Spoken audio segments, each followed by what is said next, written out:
Man, what a great day. Sun came out. It's still kind of chilly, but yeah, I'm thinking about going for a little bike ride.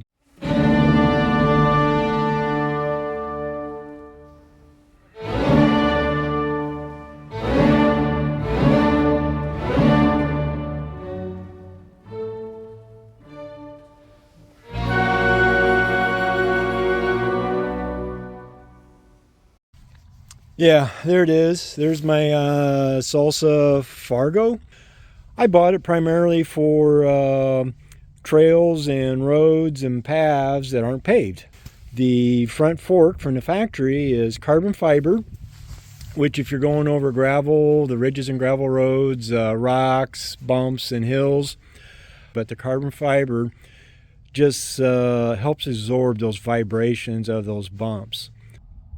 I would like to ride the Tour Divide. It's about 2,700 miles in total length, and this will be the bike that I take to do that. Okay, what have I done with this bike to help me out, to make it more comfortable, and to make it a better cargo hauling bike and or touring bike for that type of ride? We'll start at the top. I've replaced the handlebar.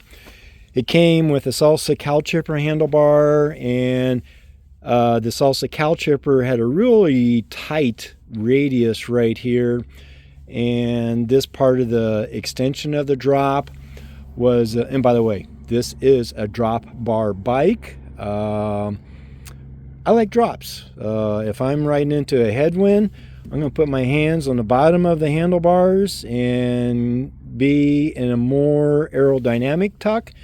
And my back, my butt, my shoulders, I'm okay with it. Last year I added, see that Redshift emblem? This Redshift stem shock absorber. It actually pivots right there.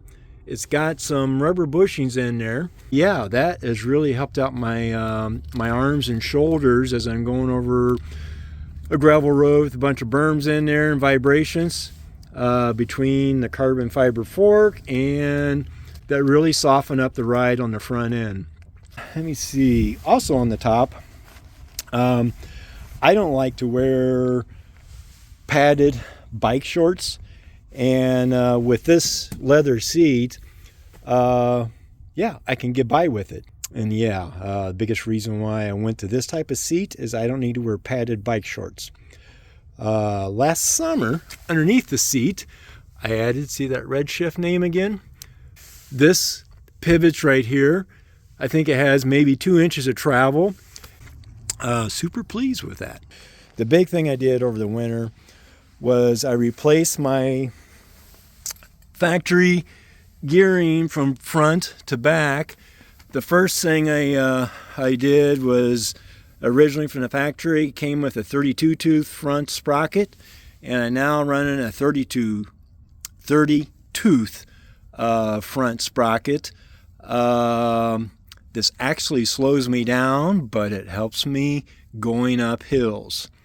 And that's combined with the gear cluster in back. Originally I had this 11 speed, 11 tooth was the small one, a 44 tooth was the big one, to a 10 tooth small, 52 tooth rear.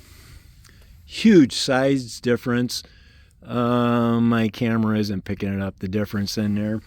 But with that big tooth on the inside back there, that's going to help me with this bike fully loaded, being able to stay in the seat, stay on top of the pedals, and crank away and climb up a mountain.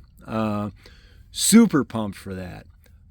In order to get this sprocket on this bike, I had to buy a new 12-speed derailleur. And the biggest thing it offers is it has a longer chainstay in there, which obviously it's going to take a bigger chain to go around that bigger sprocket in the back.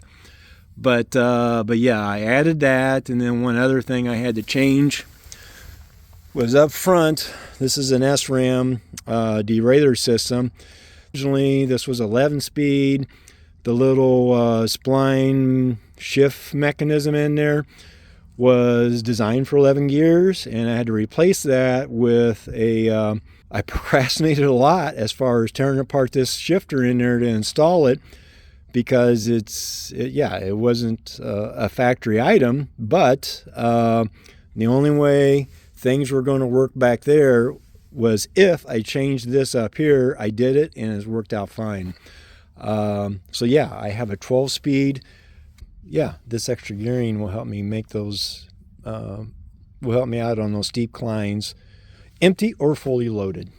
I have the gears available to me now that I didn't have before.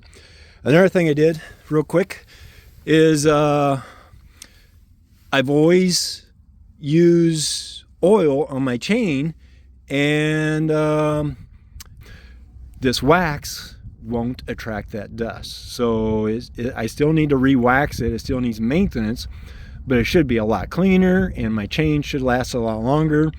And yeah, really pumped about that.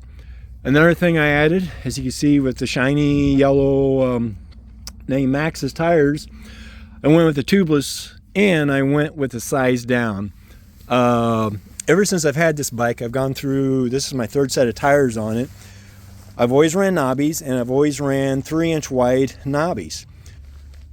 I also went tubeless, so I'm no longer running tubes. Yeah, tubeless is definitely the way to go. And now I'm running tubeless with a wax chain, 12-speed gear cluster in the back, a new reeler to index all those 12 speeds I have back there, a smaller gear up front,